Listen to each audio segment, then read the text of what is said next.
আমার ছাদ বাগানে সবাইকে ওয়েলকাম। কালকে আমি একটা ছোট্ট রিল দিয়েছিলাম আমার জলাশয় বলে, তো এইটাই হচ্ছে আমার সেই ছোট্ট জলাশয়। তো আমি যেমন বলেছি যে আমি প্রত্যেক দিন ছোট ছোট করে কিভাবে এই জিনিসটা তৈরি করেছি তার ভিডিও দিতে থাকবো, তাই আজকে এই ভিডিওটা। এটা হচ্ছে পুরনো, মানে ইতিহাস যাকে বলে, এই সিচুয়েশনে ছিল এই পুরো জায়গাটা। এটা একটা লোহার বড় বাক্স, এর মধ্যে জল ভরে জাস্ট কয়েকটা মাছ ছেড়ে দিয়েছিলাম আমরা।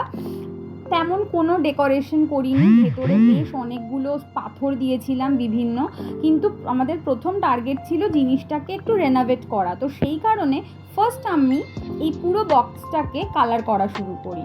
তো কালারটা আগে করে নিয়েছিলাম এই কারণেই যাতে আমরা মোটিভেট হতে পারি যে এরপরে জিনিসটা পরিষ্কার করতে আর কোনো কষ্ট হবে না। তো দেখতেই পাচ্ছ কালার হয়ে গেছে।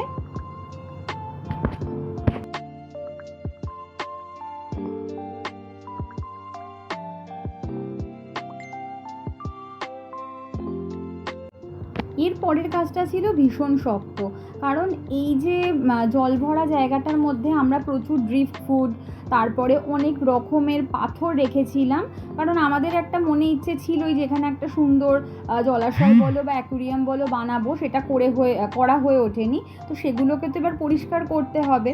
তো সেই জন্য আমাদের পুরো একটা বেলা একদিন লেগে গেছিলো এর ভেতর থেকে যা যা জিনিস আছে সেগুলো বার করতে। আর তোমরা নিশ্চয়ই বুঝতে পারছো জায়গাটা না রোদ্রে যেহেতু থাকে তাই শ্যাওলা পড়ে গেছিলো, আমরা ভালোভাবে অনেক কিছু দেখতে পাচ্ছিলাম না, এত ডেন্স ছিল আর কি।